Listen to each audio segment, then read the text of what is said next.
Panoorin mo tong video na to para hindi ka mabiktima sa mga paasa. What is paasa? False promise, false hope, walang libel, friend zone. Madami ang klase ng paasa. May paasa sa trabaho, paasa sa negosyo, paasa sa barkada, at ang pinakamasakit, ang paasa ng pag-ibig. Kaya mag-ingat tayo. At ngayon, bibigyan ko kayo ng mga idea sa mga taong mga paasa at sa mga signs na gagawin nila.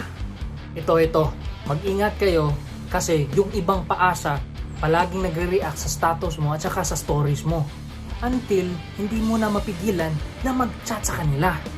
First, mabilisan mag-reply.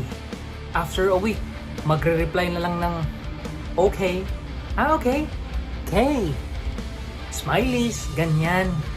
Huwag kang magpapadala sa ganyang style na yan. Bulok. Tapos, may endearment siya sa'yo. Tatawagin ka niyang babe, love, lovey, honey, at iba pa. Huwag kang magpapadala sa ganyang style. Bulok. Yung ibang paasa, mahilig sumama sa'yo.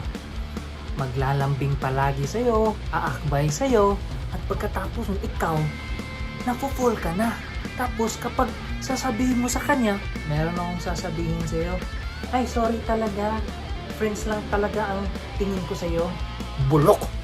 Bakit ang hilig mong magpaasa? Natatakot ako na masaktan. Natatakot ako na hindi ako siseryosohin. Takot ka palang masaktan at magpapaasa ka pa.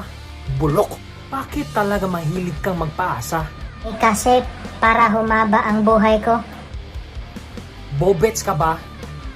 Yung ibang paasa naman, pinakilala pa sa parents, pinakilala pa sa barkada. Uy, kayo ng dalawa?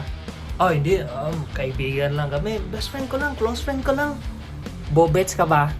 Yung iba naman, kabe-break pa lang sa GF or sa BF nila. Tapos, pag may nagko-comfort sa kanila, gagawing rebound. Ano na pala tayo? Sorry, but I need to find myself first muna. Bobets ka ba? Huwag ka namang ganyan. May puso sila. May puso din kami. Masakit na masakit kung papaasahin ka lang. Di ba? Ba't alam ko? Hindi ko na-experience. Nabiktima lang ako. Tayo na lang dalawa, tayo na lang magsama, tayo na lang dalawa, tayo naman talaga. Unsay kisaw mga siyaw, thank you for watching my video, and if you're enjoying with my content, please do like, comment, and subscribe to my YouTube channel. Kaway-kaway dyan sa mga nabiktima sa paasa. Till next time, ciao!